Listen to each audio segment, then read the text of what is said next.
Bienvenue sur le tout premier épisode du podcast Cap de Vivre. Le podcast où on discute, où on échange. Puisque, après tout, la science n'a jamais réussi à prouver qu'une discussion ne pouvait pas changer le monde. J'ai le plaisir aujourd'hui de recevoir Christian Hague. Salut Christian. Salut Jennifer, tu vas bien? Ça va, merci. Et toi? Ça va, une forme. Je te remercie d'être là et je suis ravie puisque c'est le tout premier épisode de ce nouveau podcast qui se lance. Et on se retrouve sur un terrain connu de nous deux par rapport à l'éducation spécialisée. Donc je suis ravie parce que même moi, je me sens en terrain un peu familier, quoi. Je comprends, ouais. Est-ce que tu veux bien te présenter un petit peu, nous dire qui tu es, quel est ton parcours, qui tu es aujourd'hui? Bah oui, avec plaisir.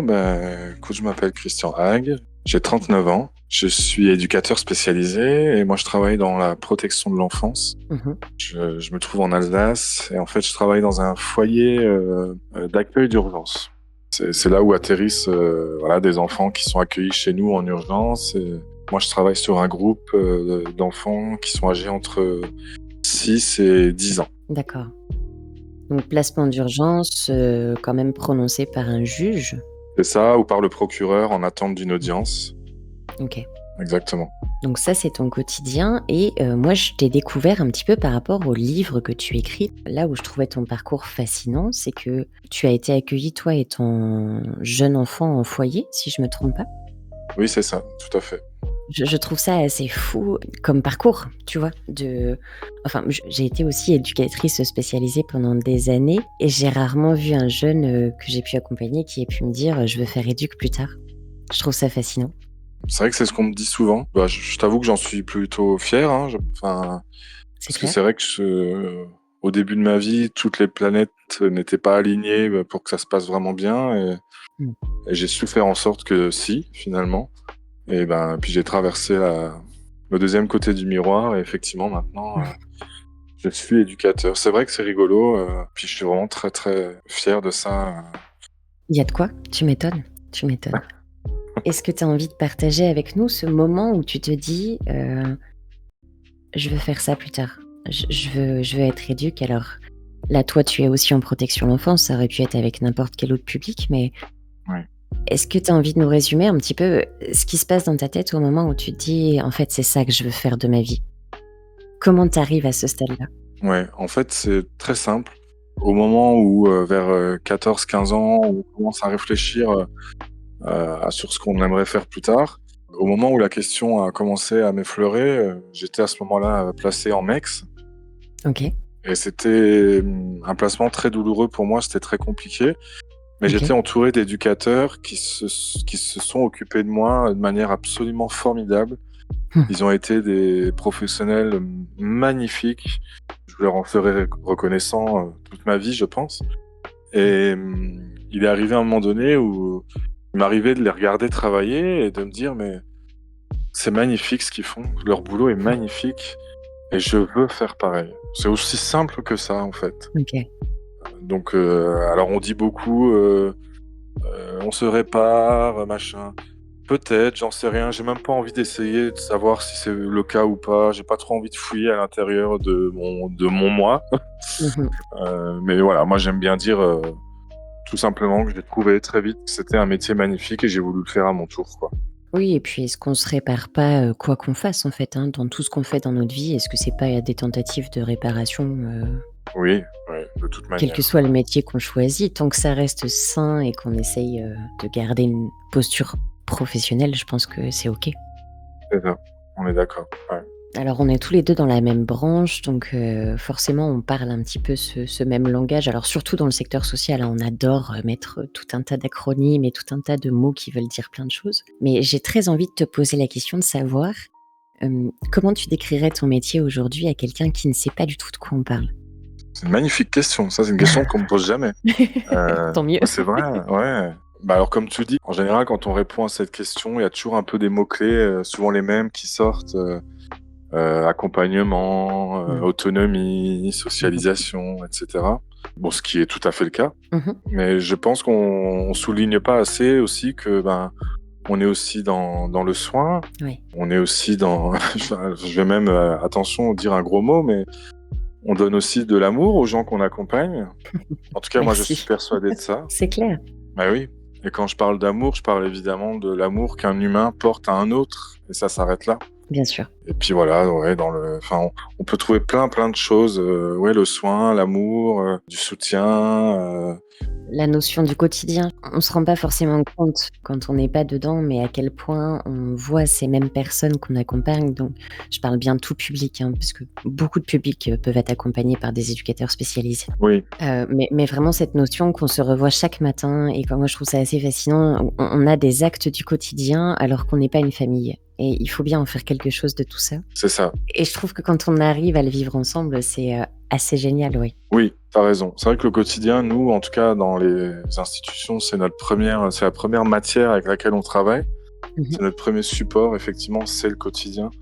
Et c'est rigolo parce que souvent, les gens qui sont pas du secteur et qui connaissent mal le métier, alors ils peuvent dire, même de manière bienveillante, hein, mais ils peuvent dire, mais c'est marrant, en fait, mais tu fais quoi? Tu manges avec eux, tu les envoies à la douche, mais c'est ça ton travail. Effectivement, les gens comprennent pas et puis je comprends tout à fait. Oui, Je sais plus quel philosophe ou sociologue avait parlé de nos métiers en disant que nos pratiques étaient invisibles. oui. Parce qu'effectivement, que ce qu'on met dans chaque intention, dans chaque acte, dans chaque initiative, tout est éducatif dans ce qu'on fait. Mmh. Et effectivement, c'est un travail, mais qui est pas perceptible à un œil qui n'y est pas formé, je pense. Oui, Et effectivement, donc quotidien, ouais, c'est notre premier support de travail, ouais. tout à fait. C'est même un petit peu un gag qui revient souvent de se dire: «Ah bah, les éducateurs, ils sont bons à boire du café et fumer des cigarettes» Ouais, et effectivement, avec certains publics, notre, métier passe par le fait de réussir à boire un café et fumer une cigarette avec la personne. exactement. Je trouve ça, c'est assez magique et la sensation aussi des fois qu'on cherche à tout prix comment créer du lien avec une des personnes Ouais, et qu'en fait, on se creuse la tête et que les choses se font d'un naturel justement avec un simple café, mais parce que c'est le bon moment, c'est le bon endroit, c'est le bon mood et là ça fonctionne. Alors qu'avant mmh, ça, on aurait essayé 40 choses qui auront échoué, mais ce jour-là et on sait pas trop pourquoi, parce qu'il y a un petit peu cette dose de magie qui fait que là ça marche et ben ce jour-là ça aboutit à quelque chose, quoi. exactement. Eh ben, je te rejoins à 10 milliards de pourcents et tu as lancé un mot qui est central dans notre, en tout cas dans nos pratiques éducatives, c'est la question du lien. Ouais. Je pense que c'est une notion qui devrait être encore plus promue dans nos métiers, mais aussi dans les formations des éducateurs, que j'ai Mmh, mmh l'impression mh. que beaucoup ne comprennent pas encore cet enjeu-là du lien. Et pourtant, il est, pour moi, c'est presque une pierre angulaire de C'est tout au clair. final. Parce que l'autorité ne fonctionne pas sans lien. On n'instaure pas un cadre éducatif qui fonctionne réellement sans qu'il y ait du lien. Enfin, je trouve que le C'est lien sûr. peut. Enfin, voilà, ouais, On ne c'est central. rassure pas s'il y a pas de lien, enfin, C'est ça, bien entendu, c'est clair et surtout quel que soit le public, je veux dire, si on est là, c'est qu'à la base, c'est des personnes qui ont besoin de quelque chose, peu importe quoi. c'est ça. Que ce soit par rapport à peut-être à une déficience, que ce soit pour une rupture sociale, peu importe. Ouais, Mais en tout cas, il y a un besoin et donc forcément, s'il y a un besoin, c'est qu'il y a eu quelque chose qui a été mal vécu, c'est qu'il y a eu forcément un trauma d'une forme ou d'une autre et que la seule façon de rassurer, c'est d'être en lien. Sinon, on est, des robots qui faisons acte de présence. c'est ça. Et puis sinon, il n'y a pas grand-chose qui marche de toute manière. C'est clair. Tu sais, je vais te donner un exemple, si je peux. Mmh. Je peux? Bien sûr, avec plaisir, avec plaisir. Moi, je suis maître d'apprentissage. Donc, j'ai 2 OK. apprentis, que j'accompagne, 2 apprentis éduques. J'en ai une qui travaille avec des ados Mmh. et la dernière fois, lors de notre entretien, elle soulevait justement cette question de l'autorité. Mmh. Bon, alors l'autorité, qu'est-ce que ça veut dire? C'est une vaste question, hein. Oui. Mais en tout cas, elle me disait: «Comment je peux arriver à poser des règles, à me faire entendre, à me faire respecter et tout?» Et je lui disais: «Mais tu sais, tu crées d'abord du lien avec eux». C'est Pour sûr. moi, c'est la première étape. Tu peux pas arriver comme ça et en disant: «Alors attention, avec moi, ça va pas rigoler parce que vous savez pas qui je suis». Ça ne Oui. fonctionne pas. Crée le Non, lien mais non. d'abord avec eux. Bien sûr que non, que ça ne fonctionne pas et j'aurais même été plus loin dans ma réponse de dire: «Mais arrête de te prendre la tête, l'autorité n'existe pas». C'est un rêve ça, c'est un rêve de pouvoir l'autorité, ça Oui, n'existe pas. oui, je comprends. C'est un mot qui est, les plus gentils diront que ça peut prêter, vraiment à débattre et qu'on peut y voir plein de significations très différentes. Et d'autres, effectivement, diront l'autorité, ouais, bon, c'est quoi l'autorité Mais je comprends, enfin, le mot me paraît énorme, mais je comprends aussi, le fait de se dire: «Bah, voilà, je débute et j'ai besoin de tenir, une activité ou de réussir à avoir un peu de calme quand ça s'agite partout et qu'on sent que la pression monte et qu'il faut intervenir». C'est ça, ouais, ouais. C'est des questions légitimes, surtout chez Bien sûr, des jeunes professionnels qui débutent et qui ont besoin d'être rassurés là-dessus. Mais par exemple, ils sortent de l'école où ils y sont encore, en tout cas, c'est le cas pour mes apprentis. Et je sais qu'on les sensibilise, on les forme pas suffisamment sur ces questions-là, sur les questions du lien éducatif. Alors, en même temps, c'est une notion tellement vaste, oui, on est dans les sciences molles, là. Donc, oui, oui, qu'est-ce que oui, tu tout veux à fait. leur apprendre à l'école? C'est vrai que c'est aussi très compliqué. Et je pense que c'est ça aussi qui fait que de l'extérieur, notre métier est étrange, Oui, parce qu'il est presque pas palpable. Tu oui, vois? Tout est très abstrait, enfin, ces oui, notions-là, c'est que de l'abstrait et concrètement, on a du mal à imaginer, mais qu'est-ce qu'on fait, exactement. 5 jours par semaine en foyer quand on travaille là-bas? Ouais. Alors qu'en fait, il y a beaucoup, beaucoup de choses à faire. Tellement. Et ben, en tout cas, bravo à toi parce que oui, effectivement, c'est un parcours, super atypique Bah, merci Jenny. et je trouve que ça te donne une force incroyable parce que, du moins moi, c'est un questionnement que j'ai eu pendant des années. J'ai travaillé en maison d'enfants à caractère social et où je me disais: «Mais malgré enfin, tout ce que j'essaye de mettre en place là, comment est-ce qu'eux le reçoivent?» Mmh. Et je pense que toi, tu as cette clé pour l'avoir vécu, Mmh. de l'avoir vu un peu de l'autre côté. Je pense que c'est un sacré outil aujourd'hui que de savoir te décaler de ta place d'éducateur pour imaginer, puisqu'on est tous différents, mais imaginer ce que ça peut provoquer chez les jeunes que tu accompagnes. Oui, tout à fait. Je m'en sers complètement et je ne m'en cache de personne, ni des adultes, ni des enfants, qui en général connaissent mon parcours. Et puis bon, il y a mes livres et tout, donc enfin voilà, mon nom peut parfois un peu résonner chez certaines personnes Mmh mh. et c'est absolument pas un problème pour moi. Et en même temps, je brandis pas là mon espèce de petit drapeau d'ancien enfant placé, Mmh. mais c'est vrai qu'on me dit souvent, «Ah Christian, toi tu comprends mieux les jeunes parce que tu sais par quoi tu es passé». Et alors moi j'aime bien toujours dire: «Je comprends pas mieux, qui serais-je pour dire, ça?» Mmh. Mais en tout cas, effectivement, je pense pouvoir les comprendre, en tout cas autrement. Oui. Ça, c'est sûr. Et effectivement, moi, je sais que dans mes pratiques au quotidien, ça m'aide moi et je crois que ça aide aussi effectivement dans le tissage de la relation, ça, c'est vrai, c'est vrai. Est-ce que tu as conscience, Christian, que tu es la définition de la résilience? Je sais pas si on te l'a déjà dit et si c'est pas le cas, Oui, je te laisse profiter de ce compliment à fond.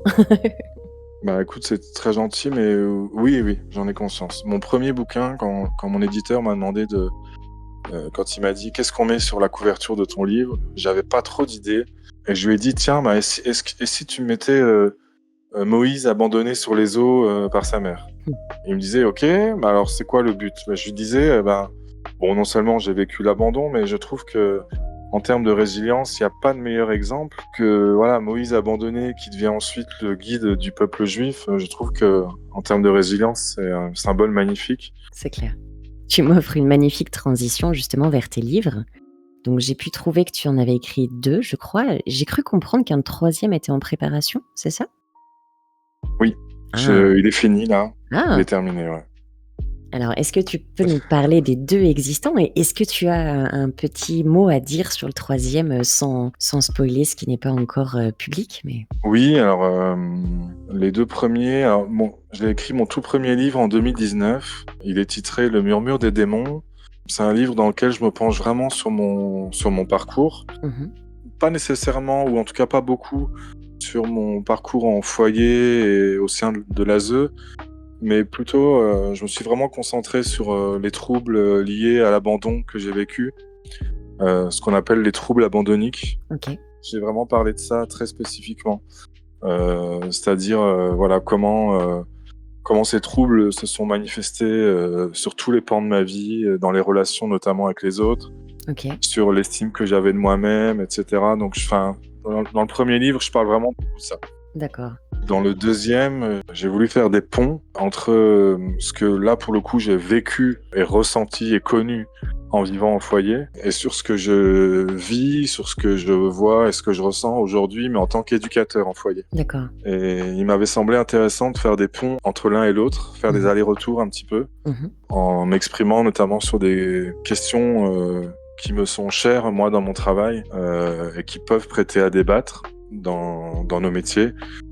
Par exemple, sur la question de l'affection Mmh. chez l'éducateur, justement de l'autorité, j'en parle un petit peu de ça aussi, OK. des multiples pressions qu'on peut mettre parfois sur les enfants sans que ça n'en vaille toujours la peine, de la manière dont on les aide à devenir sujet de leur parcours, Mmh. ce qu'on fait pas tout le temps. Oui. Un petit peu la balance entre les raisons pour lesquelles on fait le métier que tu fais et peut-être la réalité aussi de ce qui est envisageable en fonction du temps et des outils qu'on a, je pense. Ça doit ressortir, j'imagine. Oui, complètement. Et puis aussi, je parle aussi beaucoup de... Parce que ça, c'est un sujet, je trouve qu'on ne parle jamais, et je ne comprends pas pourquoi. Je trouve qu'on ne parle jamais, mais alors nulle part, à quoi on est confronté, sinon d'abord à la gestion de Oui, groupes d'enfants. oui. Et la gestion de groupes d'enfants, c'est une vraie méthode, c'est difficile, Mmh. c'est pas donné à tout le monde. Et je trouve qu'on sous-estime beaucoup trop cette part de notre travail, C'est vrai. parce qu'elle est souvent prépondérante de plein de choses. Et la première, il s'agit de sécuriser nos gamins sur tous les versants, hein, physiques mais aussi psychiques. Oui. Et c'est pas tous les jours facile quand on se retrouve à gérer en premier un groupe d'enfants plutôt que les enfants eux-mêmes individuellement. Oui, totalement. Moi, ça, je trouve que c'est un sujet qui est pas du tout assez parlé dans nos pratiques. Je me suis aussi penché sur ça dans ce deuxième livre, quoi. OK. Super intéressant. Deuxième livre donc qui s'appelle «Dans les sillons du quotidien», c'est ça? C'est ça. Le deuxième livre dont OK. je suis très fier puisque le dessinateur Pavot, je sais pas si tu connais. Ah oui, bien sûr. Ben voilà, Pavot m'a gracieusement offert des dessins que j'ai pu mettre dans le livre. Donc voilà, je suis très fier de ça. Oui, Ouais, tu m'étonnes. très fier de ça. À l'issue de ces deux bouquins, je suis plutôt très heureux parce que ils marchent beaucoup. D'accord. Ils m'ont offert une visibilité qui ont pu aujourd'hui non seulement me valoriser et puis dorer un petit peu mon ego, hein, il faut le dire la vérité, Mmh. Bah oui, mais bien sûr. enfin voilà, qui ne le dit pas mentirait, je pense. Tout à fait. Mais surtout, ça m'a permis de porter les messages que j'ai toujours eu envie de porter à plus grande échelle. J'ai pu être invité à témoigner à l'Assemblée nationale lors de la commission d'enquête sur les défaillances de l'ASE. Mmh. Maintenant, je suis très souvent invité dans des centres de formation pour venir témoigner, etc. OK. Et alors juste, au-delà du simple fait que ça me fasse plaisir, je suis vraiment content parce que j'ai l'impression que ce que je dis est pas trop stupide et que ça résonne chez beaucoup de gens et je suis content de ça, quoi. Oui. Oui, oui et puis une sensation de porter une réelle parole du terrain, C'est ça, ce qui est rarement le cas, on va l'admettre, c'est vrai. Et puis le troisième livre, alors là aussi je suis très content, mais je pense que c'est mon petit bébé, je pense que c'est mon chouchou, ce troisième livre-là. Ah, Ouais, OK. parce que je ne parle pas de moi, donc déjà ça fait du bien. Je ne parle pas de moi dans ce bouquin. Ce livre-là, il parle vraiment des violences éducatives ordinaires. OK. Alors, c'est un terme que tout le monde ne connaît pas, ça fait un peu barbare, les VEO du coup. Mais ça s'applique pas seulement dans nos métiers d'éduc, mais aussi à la maison avec tes parents. Mmh. C'est comment, volontairement ou même involontairement, comment tu peux te livrer parfois à des violences, même petites, même minimes, en tout cas d'apparence, quand tu éduques tes enfants. Ça peut être plein de choses, ça peut être un mot un peu fort qui peut même s'apparenter à une insulte, ça peut être des paroles Ouais. humiliantes, des gestes un peu brusques. Et parfois on s'en rend pas compte, mais ça peut laisser des traces. Mmh. C'est ce qu'on appelle les violences éducatives ordinaires. On dit ordinaires parce que elles sont dans l'inconscient collectif plutôt très acceptées et en général elles Mmh. font pas bondir beaucoup de monde parce que on y est très habitué. Ça fait partie depuis des siècles de la manière dont on éduque les enfants. C'est une tape sur la main, enfin voilà, et Oui. ça choque pas grand monde parce qu'on se dit l'enfant il est pas mort, tu comprends, etc. Oui, c'est une normalité culturelle, C'est qui ça, peut être, en soi dévastatrice, mais puisque c'est la normalité culturelle, c'est OK, quoi. exactement. Et du Oui. coup, moi, ça fait des années que je vois ça dans mon boulot d'éducateur spécialisé. Mmh. Ça fait des années que ça me révulse parce que, bon, non seulement les VEO, moi je trouve que c'est un vrai problème en soi, mais peut-être même encore plus dans les milieux où on travaille, parce qu'on accompagne des enfants qui sont très fragilisés, Oui. qui sont parfois même traumatisés, qui vont très mal. Mmh. Et pour moi, ce n'est jamais acceptable qu'on leur parle mal, qu'on les brutalise, etc., même sans le vouloir. Mmh. Mmh mh. Bien sûr. Du coup, je me suis inspiré de beaucoup de situations que j'ai vues, dont j'ai été témoin.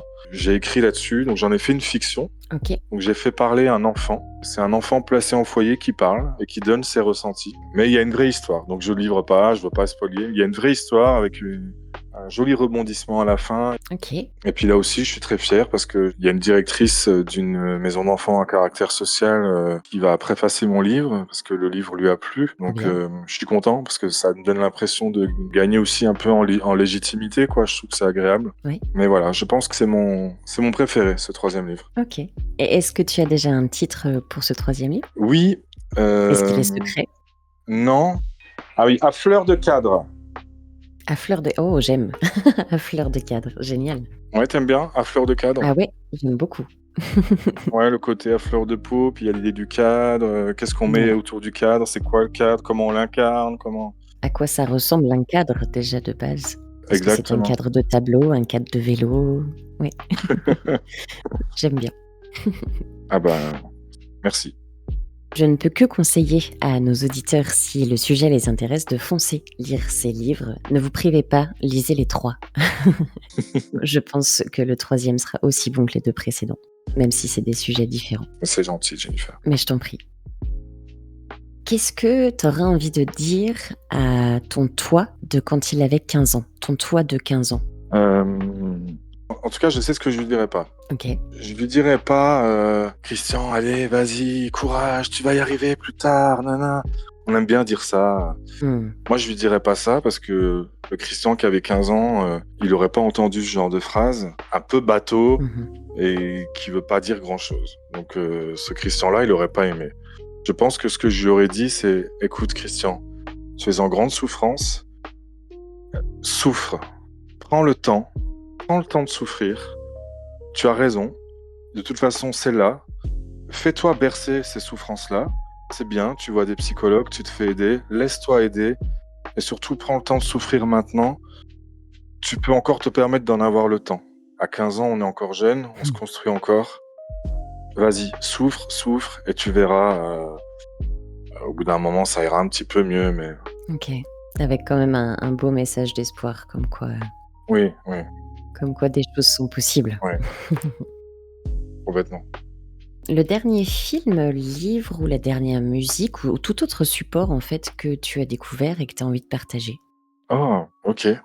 Série, peu importe en fait. Alors moi, le dernier film que j'ai vu, je sais pas si tu connais, ça s'appelle Requiem for a Dream. Ouais. Alors je l'ai revu il y a pas longtemps et il m'a toujours aussi saisi.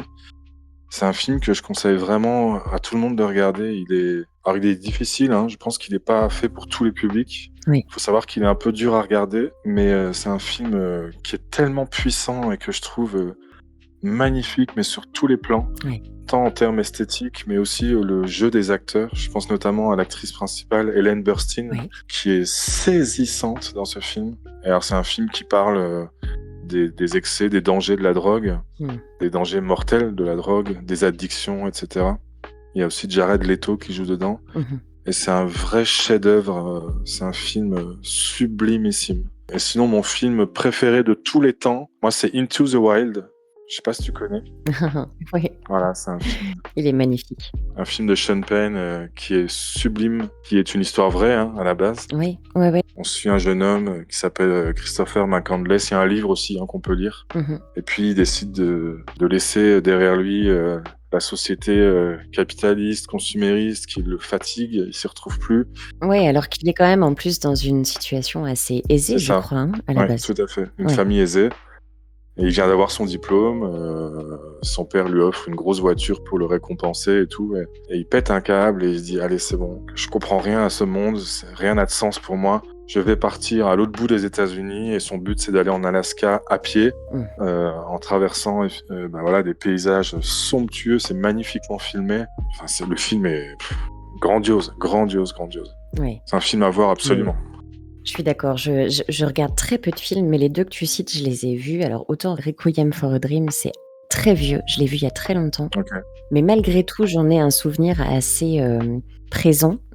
Alors, je serais pas capable de refaire l'histoire, mais j'ai des images qui reviennent, si tu veux. Donc, comme quoi, il a fait trace. Ouais.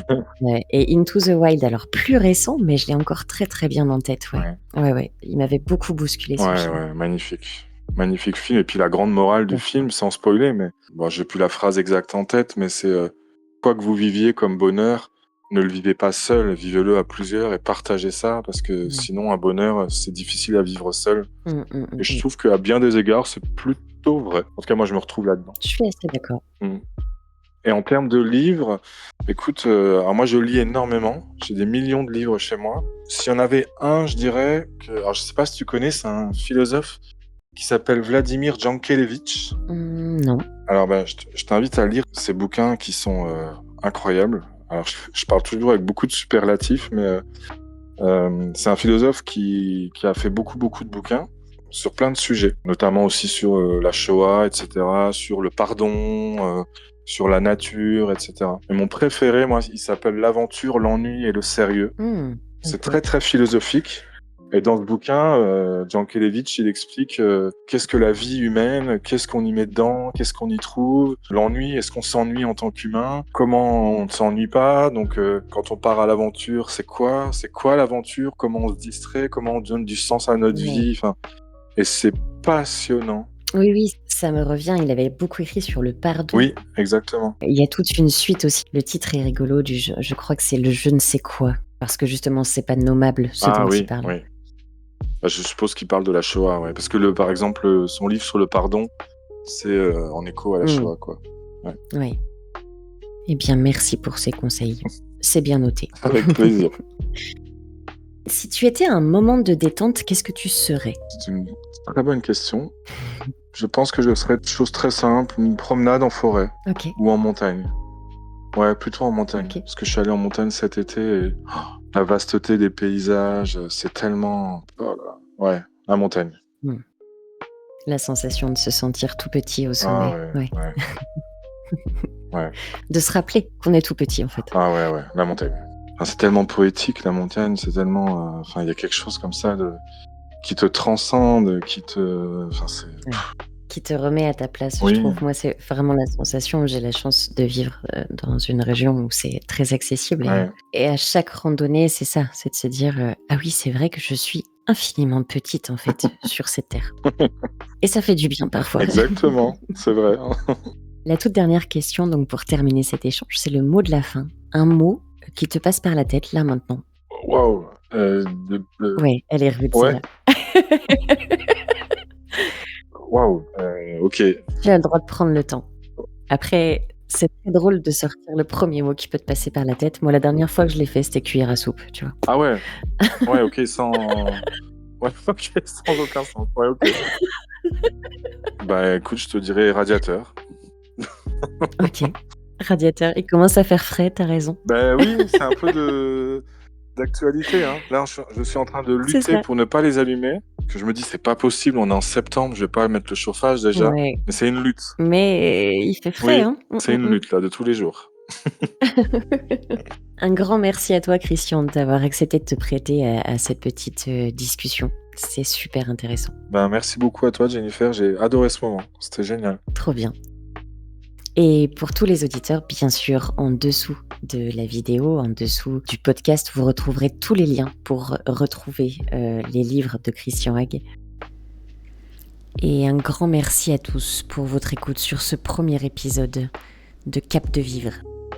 À bientôt!